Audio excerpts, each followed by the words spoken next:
ओम श्री गणेशाय नमः। ओम गम गणपते नमः। ओम श्री परमात्मने नमः। श्री गर्ग संहिता 11वां अध्याय। लक्ष्मी जी की सखियों का वृषभानु के घरों में कन्या रूप में उत्पन्न होकर माघ मास के व्रत से श्री कृष्ण को रिझाना और पाना। श्री नारद जी कहते हैं, मिथिलेश्वर, अब दूसरी गोपियों का भी वर्णन सुनो, जो समस्त पापों को हर लेने वाला, पुण्यदायक तथा श्री कृष्ण के, श्री हरि के प्रति भक्ति भाव की वृद्धि करने वाला है।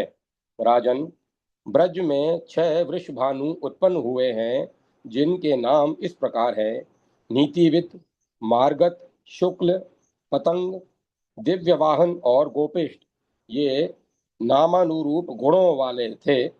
उनके घर में लक्ष्मीपति नारायण के वरदान से जो कुमारियां उत्पन्न हुई, उनमें से कुछ तो रमा वैंकुट वासिनी और कुछ समुद्र से उत्पन्न हुई लक्ष्मी जी की सखियां थी। कुछ अजीत पद वासिनी और कुछ उधर्व वैकुंठ लोक निवासिनी देवियां थी।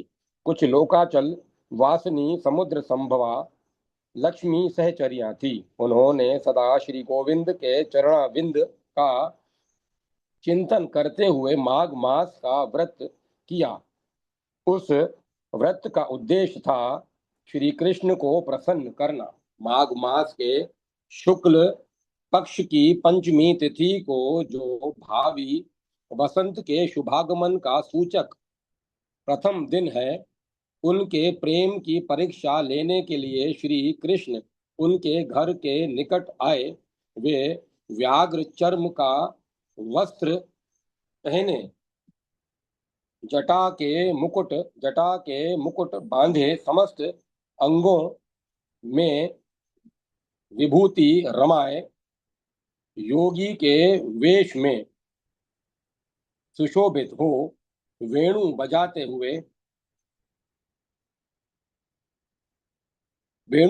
हुए जगत के लोगों का मन मोह रहे थे।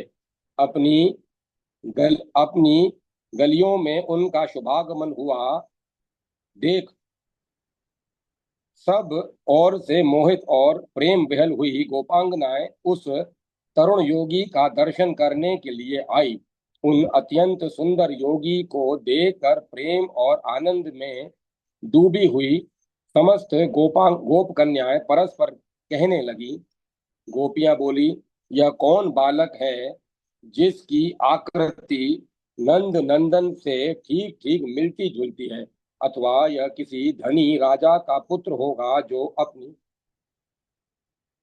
अपनी स्त्री के कठोर वचन रूपी बाण से मर्म बिंद जाने के कारण घर से विरक्त हो गया और सारे कृत्य कर्म छोड़ बैठा है। यह अत्यंत रमणीय है, उसका शरीर कैसा सुकुमार है। यह कामदेव के समान सारे विश्व का मन मोह लेने वाला है। अहो, इसकी माता, इसके पिता, इसकी पत्नी और इसकी बहन इसके बिना कैसे जीवित होंगी? यह विचार करके सब ओर से झुंड की झुंड ब्रजना ब्रजंगनाएं उनके पास आ गई और प्रेम से विहल तथा आश्चर्यचकित हो उन योगीश्वर से पूछने लगी।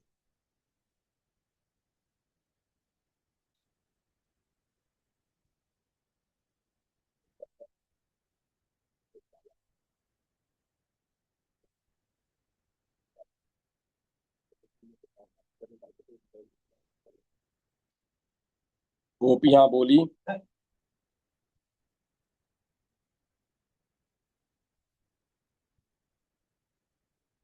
गोपियों ने पूछा, योगी बाबा, तुम्हारा नाम क्या है? मुनि जी, तुम रहते कहाँ हो? तुम्हारी वृत्ति क्या है और तुमने कौन सी सिद्धि पाई है? वक्ताओं में श्रेष्ठ, हमें ये सब बातें बताओ। सिद्ध योगी ने कहा, मैं योगेश्वर हूँ और सदा मानस सरोवर में निवास करता हूँ। मेरा नाम स्वयं प्रकाश है। मैं अपनी शक्ति से सदा बिना खाए पिए ही रहता हूँ। व्रजांगनाओं, परमहंसों का जो अपना स्वार्थ आत्म साक्षात्कार है, उसी की सिद्धि के लिए मैं जा रहा हूँ। मुझे दिव्य दृष्टि प्राप्त हो चुकी है। मैं भूत, भविष्य और वर्तमान तीनों कालों की बातें जानता हूँ। मंत्र विद्या द्वारा उच्चाटन, मारण, मोहन, स्तंभन तथा वशीकरण भी जानता हूँ। गोपियों ने पूछा, योगी बाबा, तुम तो बड़े बुद्धिमान हो। यदि तुम्हें तीनों कालों की बातें ज्ञात हैं तो बताओ न, हमारे मन में क्या है। सिद्ध योगी ने कहा, यह बात तो आप लोगों के कान में कहने योग्य है, अथवा यदि आप लोगों की आज्ञा हो तो सब लोगों के सामने ही कह डालूं। गोपियां बोली, मुने, तुम सचमुच योगेश्वर हो। तुम्हें तीनों कालों का ज्ञान है, इसमें संशय नहीं। यदि तुम्हारे वशीकरण मंत्र से, उसके पाठ करने मात्र से तत्काल ये वे यहीं आ जाएं जिनका कि हम मन ही मन चिंतन करती हैं, तब हम मानेंगे कि तुम मंत्रों में सबसे श्रेष्ठ हो। सिद्ध योगी ने कहा, ब्रजांगनाओं, तुमने तो ऐसा भाव व्यक्त किया है जो परम दुर्लभ और दुष्कर है, तथापि मैं तुम्हारी मनोनीत वस्तु को प्रकट करूंगा, सत्पुरुषों क्योंकि सत्पुरुषों की कही हुई बात झूठी नहीं होती। ब्रज की वनिताओं, चिंता न करो, अपनी आंखें मूंद लो, तुम्हारा कार्य अवश्य सिद्ध होगा, इसमें संशय नहीं है। श्री नारद जी कहते हैं, राजन, बहुत अच्छा कहकर जब गोपियों ने अपनी आंखें मूंद ली, तब भगवान श्री हरि योगी का रूप छोड़कर श्री नंद नंदन के रूप में प्रकट हो गए। गोपियों ने आंखें खोलकर देखा तो सामने नंद नंदन सानंद मुस्कुरा रहे हैं। पहले तो वे अत्यंत विस्मित हुई, फिर योगी का प्रभाव जानने पर उन्हें हर्ष हुआ और प्रियतम का वह मोहन रूप देखकर वे मोहित हो गईं। तदंतर माघ मास के महारास में पावन वृंदावन के भीतर श्री हरि ने उन गोपांगनाओं के साथ उसी प्रकार विहार किया जैसे देवांगनाओं के साथ देवराज इंद्र करते हैं। इस प्रकार श्री गर्ग संहिता में माधुर्य खंड के अंतर्गत श्री नारद बहुलाश्व संवाद में रमा वैकुंठ, श्वेत द्वीप, उधर वैकुंठ अजीपद तथा श्री लोकाचल में निवास करने वाली लक्ष्मी जी की सखियों के गोपी रूप में प्रकट होने का आख्यान नामक 11वां अध्याय पूरा हुआ। जय माता सरस्वती, जय मां सरस्वती। 12वां अध्याय दिव्य त्रिगुण वृत्तिमयी भूतल गोपियों का वर्णन तथा श्री राधा सहित गोपियों की श्री कृष्ण के साथ होली। श्री नारद जी कहते हैं, मिथिलेश्वर, यह मैंने तुमसे गोपियों के शुभ चरित्र का वर्णन किया है, अब दूसरी गोपियों का वर्णन सुनो। वितिहोत्र, अग्निभूप, सांभू, श्रीकर, गोपति, श्रुत, ब्रजेश, पावन तथा शांत, ये ब्रज में उत्पन्न हुए 9 उपनंदों के नाम हैं। वे सब के सब धनवान, रूपवान, पुत्रवान, बहुत से शास्त्रों का ज्ञान रखने वाले, शील सदाचार आदि गुणों से संपन्न तथा दान पारायण हैं। उनके घरों में देवताओं की आज्ञा के अनुसार जो कन्याएं उत्पन्न हुई, उनमें से कोई दिव्य, कोई अदिव्य तथा कोई त्रिगुण वृत्ति वाली थी। वे सब नाना प्रकार के पूर्वकृत पुण्यों से फल स्वरूप भूतल पर गोप कन्याओं के रूप में प्रकट हुई थी। विदेहराज, वे सब श्री राधिका के साथ रहने वाली उनकी सखियां थी। एक दिन की बात है, होली का महोत्सव पर श्री हरि को आया हुआ देख उन समस्त ब्रज गोपियों ने माननी श्री राधा से कहा।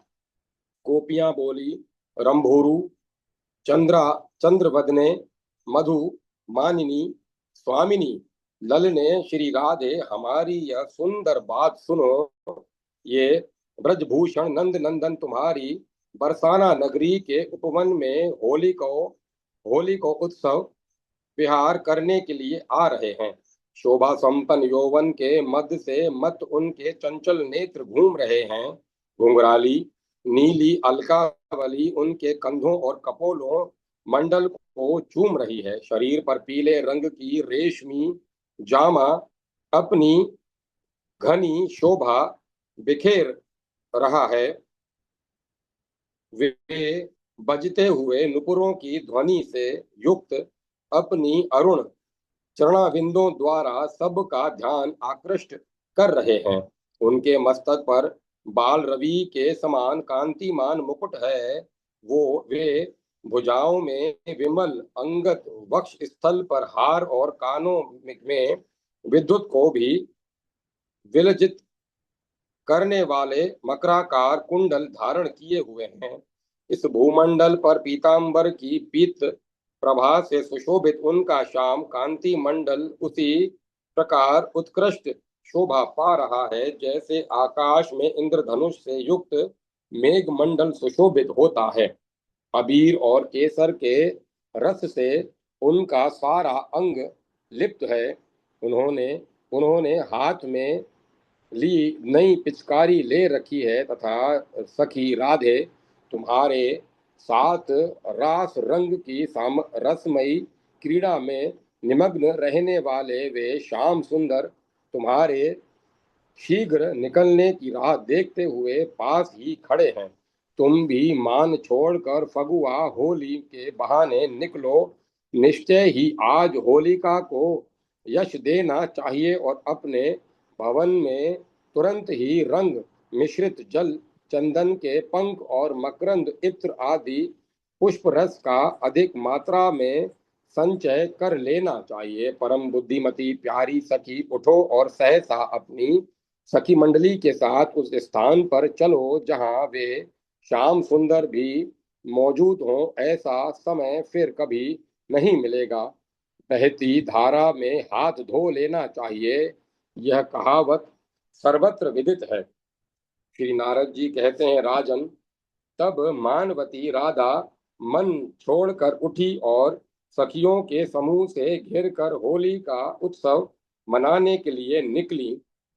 चंदन, अगर, कस्तूरी, हल्दी तथा केसर के घोल से भरी हुई डोलचियां लिए वे बहुसंख्यक व्रजांगनाएं एक साथ होकर चली। रंगे हुए लाल लाल हाथ, वासंती रंग के पीले वस्त्र, बजते हुए नुपुर से युक्त पैर तथा झनकारती हुई करधनी से सुशोभित कटी प्रदेश से बड़ी मनोहर शोभा थी। उन गोपांगनाओं की वे हास्य युक्त गालियों से सुशोभित होली के गीत गा रही थी। अबीर गुलाल के चूर्ण मुट्ठियों में ले लेकर इधर उधर फेंकती हुई वे व्रजांगनाएं भूमि, आकाश और वस्त्र को लाल किए देती थी। वहां अबीर की करोड़ों मुट्ठियां एक साथ उड़ती थी। सुगंधित गुलाल के चूर्ण भी कोटि कोटि हाथों से बिखेरे जाते थे। इसी समय ब्रज गोपियों ने श्री कृष्ण को चारों ओर से घेर लिया, मानो सावन की सांझ में विधुन मालाओं ने मेघ को सब ओर से अवरुद्ध कर लिया हो। पहले तो उनके मुख पर खूब अबीर और गुलाल पोत दिया, फिर सारे अंगों अंगों पर अबीर गुलाल बरसाए तथा केसर युक्त रंग से भरी डोलचियों द्वारा उन्हें विधि पूर्वक भिगोया। नरपेश्वर, वहां जितनी गोपियां थी उतने ही रूप धारण करके भगवान भी उनके साथ विहार करते रहे। वहां होलिका महोत्सव में श्री कृष्ण श्री राधा के साथ वैसी ही शोभा पाते थे जैसे वर्षा काल की संध्या वेला में विंधु विधुन माला के साथ मेघ सुशोभित होता है। श्री राधा ने श्री कृष्ण के नेत्रों में काजल लगा दिया। श्री कृष्ण ने भी अपना नया उत्तरीय दुपट्टा गोपियों को उपहार में दे दिया। फिर वे परमेश्वर श्री नंद भवन को लौट गए। उस समय समस्त देवता उनके ऊपर फूलों की वर्षा करने लगे। इस प्रकार श्री गर्ग संहिता में माधुर्य खंड के अंतर्गत श्री नारद बहुलाश्व संवाद में होली को उत्सव के प्रसंग में दिव्य त्रिगुण वृत्तिमयी भूतल गोपियों का उपाख्यान नामक 12वां अध्याय पूरा हुआ। जय माता सरस्वती। जय मां सरस्वती। 13वां अध्याय देवांगना स्वरूपा गोपियां। श्री नारद जी कहते हैं, मिथिलेश्वर, अब देवांगना स्वरूपा गोपियों का वर्णन सुनो, जो मनुष्यों को चारों पदार्थ देने वाला तथा उनके भक्ति भाव को बढ़ाने वाला सर्वोत्तम साधन है। मालव देश में एक गोप थे, उनका नाम था दिव्यस्पति नंद। उनके 1 सहस्त्र पत्नियां थी, वे बड़े धनवान और नीतिज्ञ थे। एक समय तीर्थ यात्रा के प्रसंग में वे उनका मथुरा में आगमन तीर्थ यात्रा के प्रसंग में उनका मथुरा में आगमन हुआ। वहां ब्रजाधीश्वर नंदराज का नाम सुनकर वे उनसे मिलने के लिए गोकुल गए।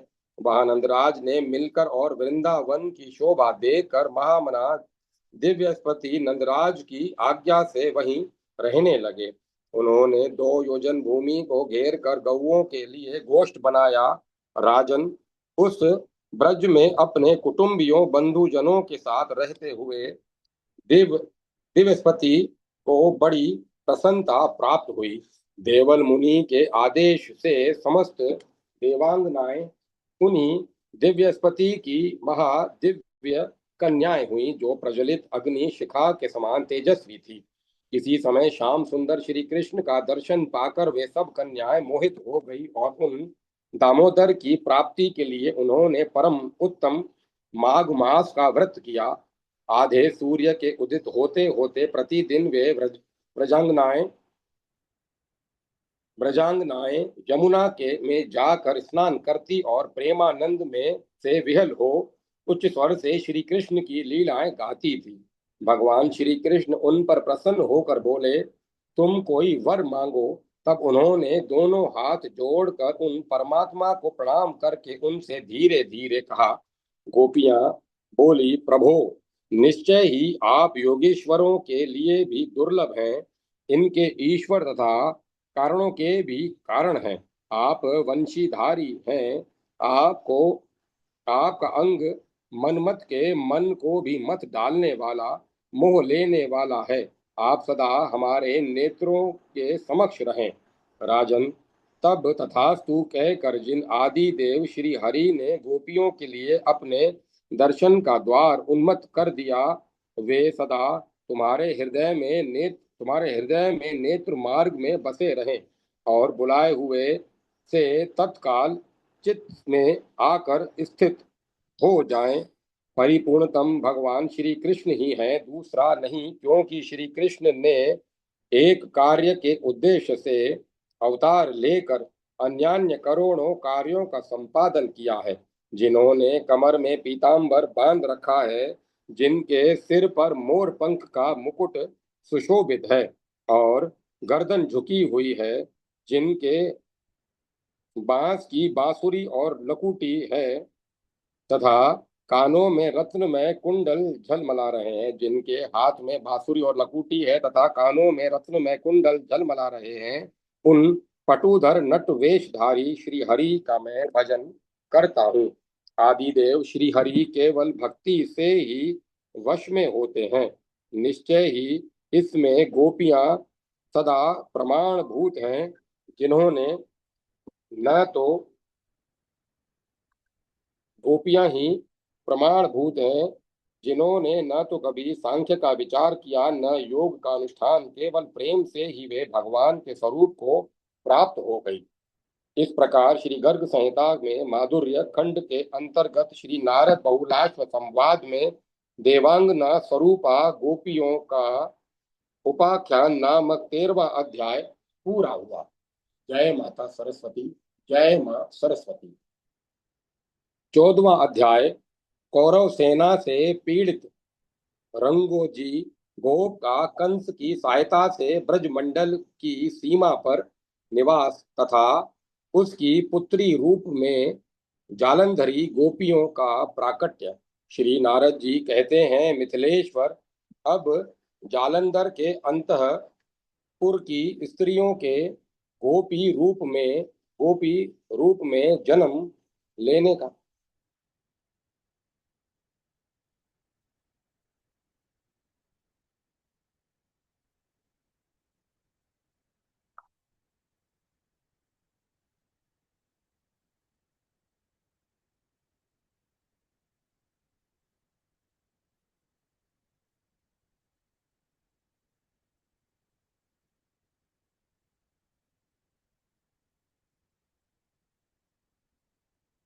मिथिलेश्वर, अब जालंधर के अंतःपुर की स्त्रियों के गोपी रूप में जन्म लेने का वर्णन सुनो।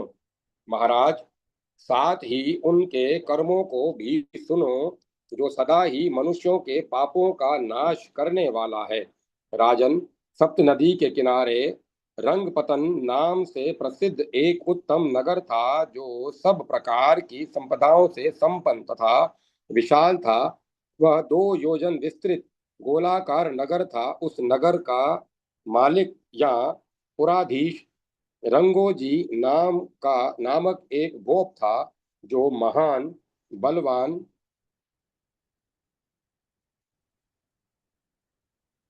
महान बलवान था। वह पुत्र पौत्र आदि से संयुक्त तथा धन धान्य से समृद्धिशाली था।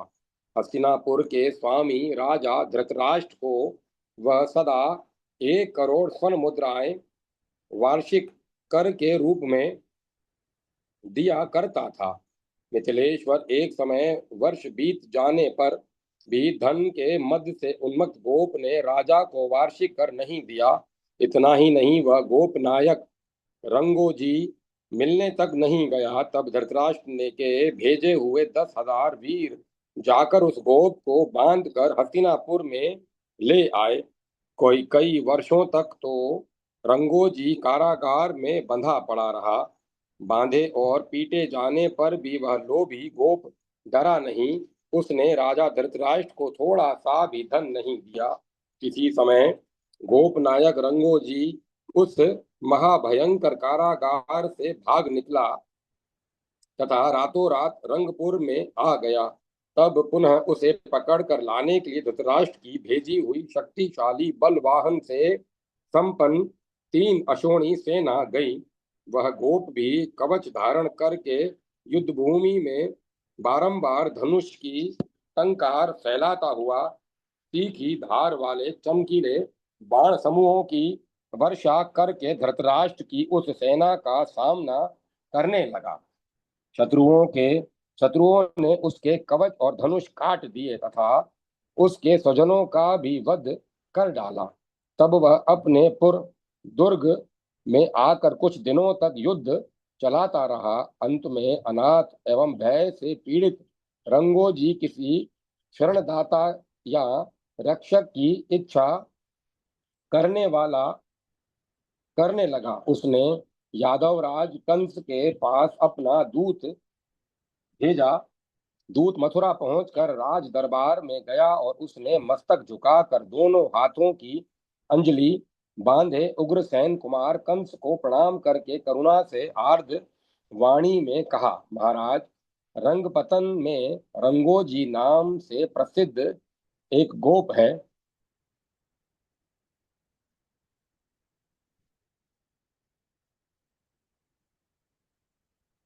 जो उस नगर में के स्वामी तथा नीति वेताओं में श्रेष्ठ हैं। शत्रुओं ने उनके नगर को चारों ओर से घेर लिया है। वे बड़ी चिंता में पड़ गए हैं और अनाथ होकर आपकी शरण में आए हैं। इस भूतल पर केवल आप ही दीनों और दुखियों की पीड़ा हरने वाले हैं। भौमासुरादि वीर आपके गुण गाया करते हैं। आप महाबली हैं और देवता, असुर तथा उद्भट भूमिपालों को युद्ध में जीत कर देवराज इंद्र के समान अपनी राजधानी में विराजमान हैं। जैसे चकोर चंद्रमा को कमलों का समुदाय, सूर्य को चातक शरद ऋतु के बादलों द्वारा बरसाए गए जल कणों को, भूख से व्याकुल मनुष्य अन्न को तथा प्यास से पीड़ित प्राणी पानी को ही याद करता है, उसी प्रकार रंगोजी गोप शत्रु के भय से आक्रांत हो केवल आपका स्मरण कर रहे हैं। श्री नारद जी कहते हैं, राजन, दूत की यह बात सुनकर दीन वत्सल कंस ने करोड़ों दैत्यों की सेना के साथ वहां जाने का विचार किया। उसके हाथी के गणस्थल पर गौमूत्र के गोले गए सिंदूर और गौमूत्र में घोले गए सिंदूर और कस्तूरी के द्वारा पत्र रचना की गई थी। वह हाथी विंध्याचल के समान ऊंचा और श्याम था और उसके गढ़स्थल में मद झर रहा था। उसके पैर में साकलें थीं। वह मेघ की गर्जना के समान जोर जोर से चिंघाड़ता था।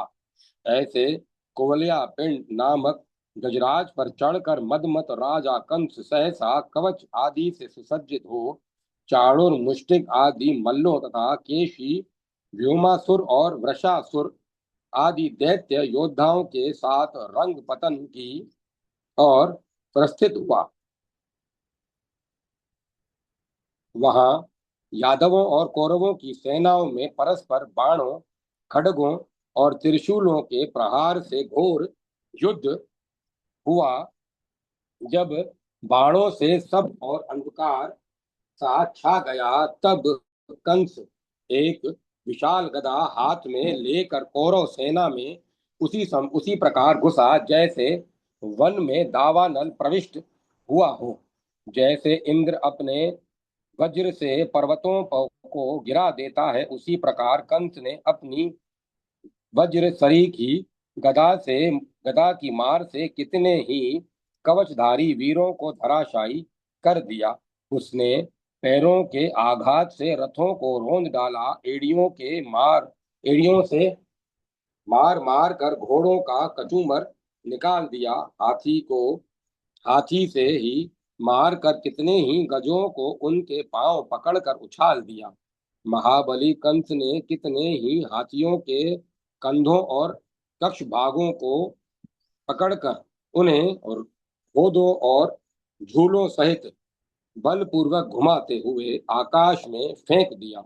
राजन, उस युद्ध भूमि में बलवान व्योमासुर हाथियों के शुंड दंड पकड़कर उन्हें चंचल घंटाओं सहित उछालकर सामने फेंक देता था। दुष्ट दैत्य बलवान वृषासुर घोड़ों सहित रथों को अपने सींगों पर उठाकर बारंबार घुमाता हुआ चारों दिशाओं में फेंकने लगा। राजेंद्र बलवान दैतेंद्र केशी ने बलपूर्वक अपने पिछले पैरों से बहुत से वीरों और अश्वों को इधर उधर धराशायी कर दिया। ऐसा भयंकर युद्ध देखकर कौरव सेना के शेष वीर भय से व्याकुल हो दसों दिशाओं में भाग गए। दैत्यराज वीर कंस विजय के उल्लास में नगारे बजवाता हुआ कुटुंब सहित रंगोजी गोप को अपने साथ ही मथुरा ले गया। अपनी सेना की पराजय का समाचार सुनकर कौरव क्रोध से मूर्छित हो उठे, परंतु वर्तमान समय को दैत्यों के अनुकूल देखकर वे सब के सब चुप रह गए। ब्रज ब्रजमंडल की सीमा पर बहिर्षद नाम से प्रसिद्ध एक मनोहरपुर था, जिसे बलवान दैत्यराज कंस ने रंगोजी को दे दिया। गोपनायक रंगोजी वहीं निवास करने लगा। श्री हरि के वरदान से जालंधर के अंतःपुर की स्त्रियां उसी गोप की पत्नियों के गर्भ से उत्पन्न हुई। रूप और यौवन से विभूषित वे गोप कन्याएं दूसरे दूसरे गोप जनों को ब्याह दी गई, परंतु वे जार भाव से भगवान श्री कृष्ण के प्रति प्रगाढ़ प्रेम करने लगी। वृंदावनेश्वर श्याम सुंदर ने चैत्र मास के महारास में उन सब के साथ पुण्यमय रमणीय वृंदावन के भीतर विहार किया। इस प्रकार श्री गर्ग संहिता में माधुर्य खंड के अंतर्गत श्री नारद बहुलाश्व संवाद में जालंधरी गोपियों का उपाख्यान नामक 14वां अध्याय पूरा हुआ। जय माता सरस्वती, जय मां सरस्वती। 15वां अध्याय बहिष्मती पुरी आदि की वनिताओं का गोपी रूप में प्राकट्य तथा भगवान के साथ उनका रास विलास, मानधाता और सोभरी के संवाद में यमुना पंचांग की प्रस्तावना। श्री नारद जी कहते हैं, राजन, ब्रज में शोणपुर के स्वामी नंद बड़े धनी थे। मिथिलेश्वर उनके 5,000 पत्नियां थी। उनके गर्भ से समुद्र संभवा लक्ष्मी जी की वे सखियां उत्पन्न हुई, जिन्हें मत्स्य अवतार धारी भगवान से वैसा ही वर प्राप्त हुआ था। नरेश्वर उनके सिवाय और भी विचित्र औषधियां जो पृथ्वी के दोहन से प्रकट हुई थी, वही गोपी रूप में उत्पन्न हुई। बहिर्ष्मती पुरी की वे नारियां भी, जिन्हें महाराज पृथु का वर प्राप्त था, जाति स्मरा गोपियों के रूप में ब्रज में उत्पन्न हुई थी तथा नर नारायण के वरदान से अप्सराएं भी गोपी रूप में प्रकट हुई थी। सुतल वासिनी दैत्य नारी वामन के वर से तथा नाग राजाओं की कन्याएं भगवान शेष के उत्तम वर से ब्रज में उत्पन्न हुई।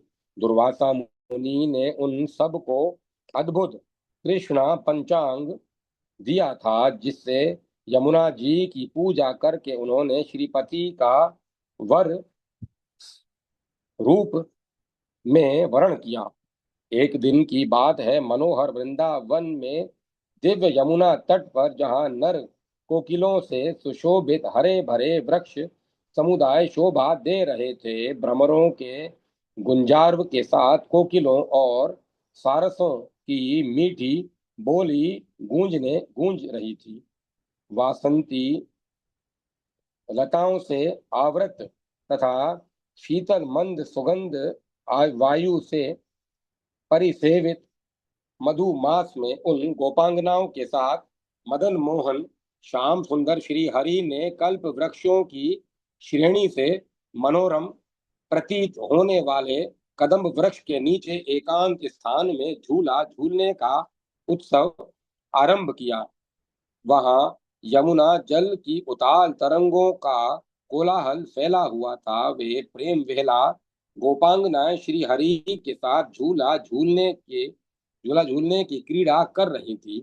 जैसे रति के साथ रतिपति काम शोभा पाते हैं, उसी प्रकार करोड़ों चंद्रों से भी अधिक कांतिमती कीर्ति कुमारी श्री राधा के साथ वृंदावन में श्याम सुंदर श्री कृष्ण सुशोभित हो रहे थे। उस समय जो साक्षात परिपूर्णतम नंद नंदन श्री कृष्ण को प्राप्त हुई थी, उन समस्त गोपांगनाओं के तप का क्या वर्णन हो सकता है।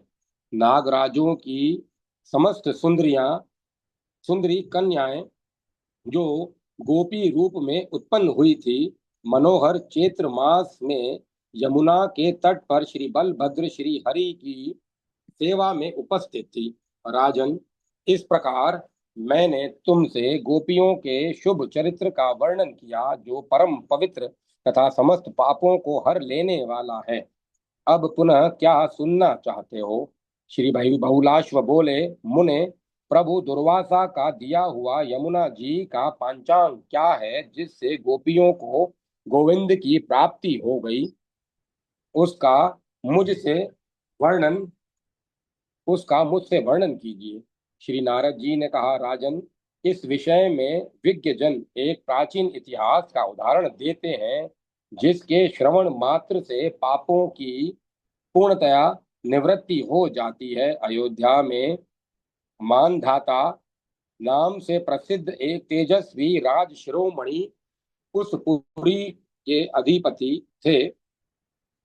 अयोध्या में मानधाता नाम से प्रसिद्ध एक तेजस्वी राज शिरोमणि उस पुरी के अधिपति थे। एक दिन वे शिकार खेलने के लिए वन में गए और विचरते हुए शोभरी मुनि के सुंदर आश्रम पर जा पहुंचे। उनका मन साक्षात वृंदावन में यमुना जी के मनोहर तट पर स्थित था।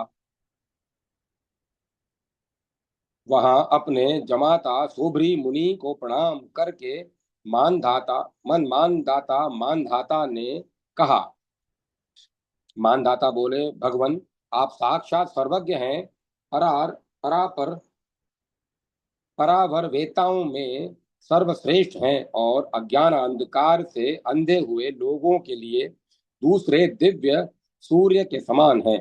मुझे शीघ्र ही ऐसा कोई उत्तम साधन बताइए जिससे इस लोक में संपूर्ण सिद्धियों से संपन्न राज्य बना रहे और परलोक में भगवान श्री कृष्ण का सारूप्य प्राप्त हो।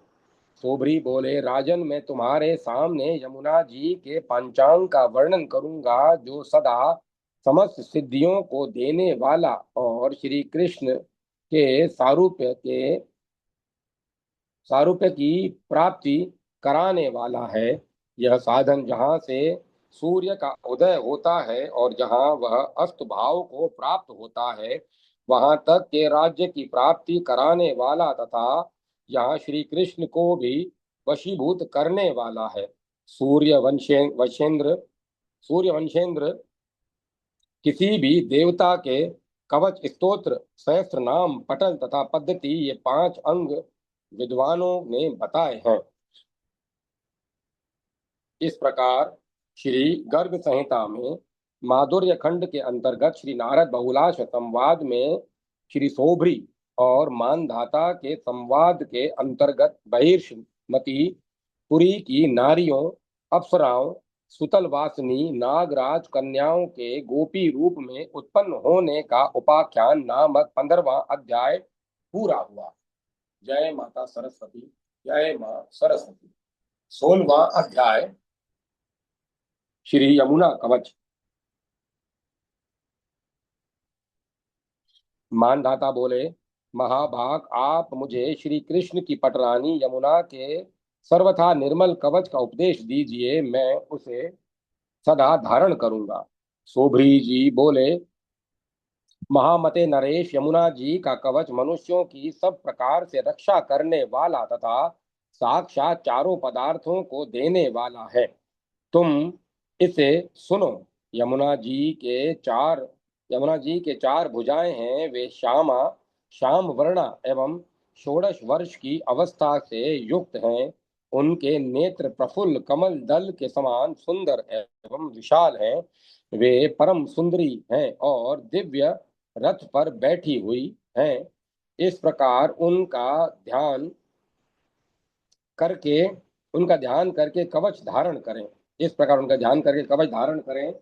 स्नान करके पूर्वाभिमुख हो मौन भाव से कुशासन पर बैठें और कुशों द्वारा शिखा बांधकर संध्या वंदन करने की अनंतर अथवा सिद्ध ब्राह्मण अथवा द्विज मात्र स्वास्तिकासन से स्थित हो कवच का पाठ करें। यमुना मेरे मस्तक की रक्षा करें और कृष्णा सदा दोनों नेत्रों की, श्यामा भ्रूभंग देश की और नाकवासनी नासिका की रक्षा करें। साक्षात परमानंद रूपिणी मेरे दोनों कपोलों की रक्षा करें। कृष्ण वामन संभुता श्री कृष्ण के बाएं कंधे से प्रकट हुई वे देवी मेरे दोनों कानों का संरक्षण करें। कालिंदी अधरों की और सूर्य कन्या चिबुक ठुड्डी की रक्षा करें। यमस्वा यमराज की बहन मेरी रीवा की और महानदी मेरे हृदय की रक्षा करें। कृष्ण प्रिया पुष्ट भाग का और तटनी मेरी दोनों भुजाओं का रक्षण करें। सुश्रोणी श्रोणी तट नितंब की और चारु दर्शना मेरे तटी प्रदेश की रक्षा करें। रंभोरु दोनों उर्वों जांघों की और उदंगरी वेदनी मेरे दोनों घुटनों की रक्षा करें। रासेश्वरी गुल्फों घुटियों का और पाप पाहरणी पाद युगल का त्राण करें। परिपूर्णतम प्रिया भीतर बाहर नीचे ऊपर तथा दिशाओं और विदिशाओं में सब ओर से मेरी रक्षा करें। यह श्री यमुना का परम अद्भुत कवच है जो भक्ति भाव से 10 बार इसका पाठ करता है वह निर्धन भी धनवान हो जाता है और बुद्धिमान मनुष्य ब्रह्मचर्य का पालन पूर्वक परिमित आहार का सेवन करते हुए 3 मास तक इसका पाठ करेगा वह संपूर्ण राज्यों का अधिपत्य प्राप्त कर लेगा, इसमें संशय नहीं है। जो 3 महीनों की अवधि तक प्रतिदिन भक्ति भाव से शुद्ध चित्त हो इसका 110 बार पाठ करेगा उसको क्या क्या नहीं मिले जाएगा। जो प्रातः काल उठकर इसका पाठ करेगा उसे संपूर्ण तीर्थों में स्नान का फल मिलेगा तथा अंत में वह योगी दुर्लभ परम धाम गोलोक में चला जाएगा। इस प्रकार श्री गर्ग संहिता में माधुर्य खंड के अंतर्गत श्री नारद बहुलाश्व संवाद में श्री सोभरी मानधाता के संवाद के प्रसंग में श्री यमुना कवच नामक 16वां अध्याय पूरा हुआ। जय माता सरस्वती। जय मां सरस्वती। 17वां अध्याय श्री यमुना का स्तोत्र। मानधाता बोले, मुनि श्रेष्ठ शोभ्रे, संपूर्ण सिद्धि प्रदान करने वाला जो यमुना जी का दिव्य उत्तम स्तोत्र है उसका कृपा पूर्वक मुझसे वर्णन कीजिए।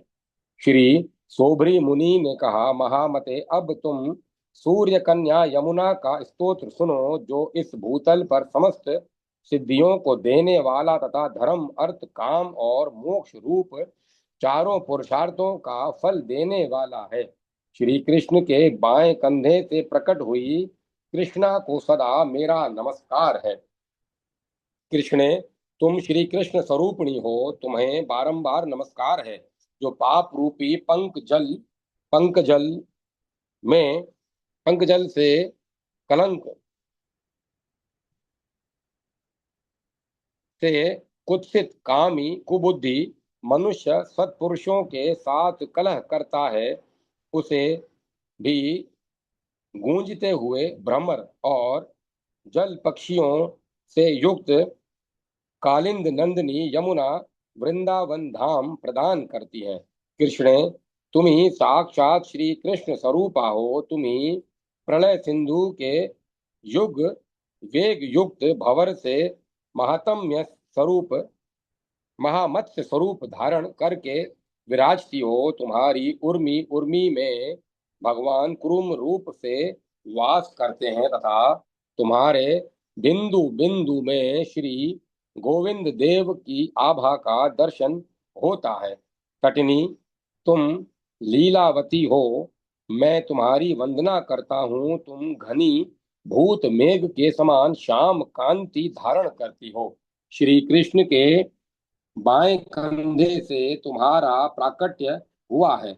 संपूर्ण जलों की राशि रूप जो विरजा नदी का वेग है उसको भी तो अपने बल से खंडित करती हुई ब्रह्मांड को छेद कर देवनगर पर्वत खंड शेल आदि दुर्गम वस्तुओं का भेदन करके तुम इस भूमि खंड के मध्य भाग में अपनी तरंग मालाओं को स्थापित करके प्रवाहित होती हो। यमुने, पृथ्वी पर तुम्हारा नाम दिव्य है। वह श्रवण पथ में आकर पृथ्वी का पाप सूचक हो को समूह को भी दंडित कर एवं खंडित कर देता है। तुम्हारा वह अखंड नाम मेरे वांग मंडल वचन समूह के वचन समूह में क्षण भर भी स्थित हो जाए, यदि वह एक बार भी वाणी द्वारा ग्रहित हो जाए तो समस्त पापों का खंडन हो जाता है। उसके स्मरण से दंडनीय पापी भी अदंडनीय हो जाते हैं। तुम्हारे भाई सूर्यपुत्र यमराज के नगर में तुम्हारा प्रचंडा यह नाम सुदृढ़ अति दंड बनकर विचरता है। तुम विषय रूपी अंधकूप से पार जाने के लिए रस्सी हो, अथवा पाप रूपी चूहों को निगल जाने वाली काली नागिन हो, अथवा विराट पुरुष की मूर्ति की वेणी को अलंकृत करने वाला नीले पुष्पों का गजरा हो, या उसके मस्तक पर सुशोभित होने वाली सुंदर नीलमणि की माला हो। जहाँ आदि कर्ता भगवान श्री कृष्ण की वल्लभा गोलोक में भी अति दुर्लभा, अति सौभाग्यवती अद्वितीया नदी श्री यमुना प्रवाहित होती है, उस भूजल भूजल के मनुष्यों का भाग्य इसी कारण से धन्य है। गौओं के समुदाय तथा गोप गोपियों की क्रीड़ा से कलित कली नंदिनी यमुने, कृष्ण प्रभे तुम्हारे तट पर जो जल की गोलाकार चपल एवं उताल तरंगों का कोलाहल कल कल रव होता है, वह सदा मेरी रक्षा करे। तुम्हारे दुर्गम कुंजों के प्रति कौतूहल रखने वाले भ्रमर समुदाय के गुंजराव मयूरों की केका तथा कुजते हुए कोकिलों की काकली का शब्द भी उस कोलाहल में मिला रहता है, तथा वह ब्रजलताओं के अलंकार को धारण करने वाला है। जिस धारण करने वाला है, शरीर में जितने रोम हैं उतनी ही जीवाएं हो जाएं, धरती पर जितने सिकताकण हैं उतनी ही वाग देवियां हो जाएं, तथा और उनके साथ संत महात्मा भी शेष नाग के समान सहस्त्रों जीवाओं से युक्त होकर गुणगान करने लगे। तथापि तुम्हारे गुणों का अंत कभी नहीं हो सकता। कालिंद गिरी नंदिनी यमुना का यह उत्तम स्तोत्र यदि उषः काल में ब्राह्मण के मुख से सुना जाए अथवा स्वयं पढ़ा जाए तो भूतल पर परम मंगल का विस्तार करता है।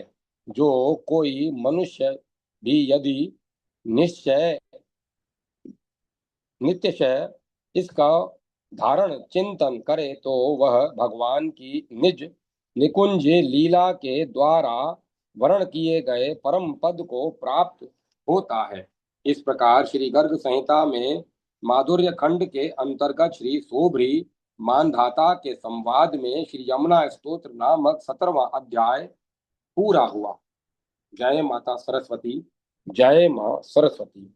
18वां अध्याय यमुना जी के जप और पूजन के लिए पटल और पद्धति का वर्णन। मानधाता बोले, मुनि श्रेष्ठ, यमुना जी के काम पूरक पवित्र पटल तथा पद्धति का जैसा स्वरूप है वह मुझे बताइए, क्योंकि आप साक्षात ज्ञान की निधि हैं। सोबरी जी ने कहा, महामते, अब मैं यमुना जी के पटल और पद्धति का भी वर्णन करता हूँ, जिसका अनुष्ठान श्रवण अथवा जप करके मनुष्य जीवन मुक्त हो जाता है। पहले श्रवण ओम का उच्चारण करके फिर महाबीज ह्रीम का उच्चारण करें, तत्पश्चात लक्ष्मी बीज श्रीम को रखकर उसके बाद काम बीज क्लीम का विधिवत प्रयोग करें। इसके अनंतर कालिंदी शब्द का चतुर्यंत रूप कालिंध्य रखें, फिर देवी शब्द के चतुर्यंत रूप देव्य का प्रयोग करके अंत में नमः पद जोड़ दें। इस प्रकार ओम ह्रीम श्रीम क्लीम कालिंद्य देव्य नमः यह मंत्र बनेगा। इस मंत्र का मनुष्य विधिवत जप करें। इस 11 अक्षर वाले मंत्र का 11 लाख जप करने से इस पृथ्वी पर सिद्धि प्राप्त हो सकती है। मनुष्यों द्वारा जिन जिन काम्य पदार्थों के लिए प्रार्थना की जाती है वे सब स्वतः सुलभ हो जाती हैं। सुंदर सिंहासन पर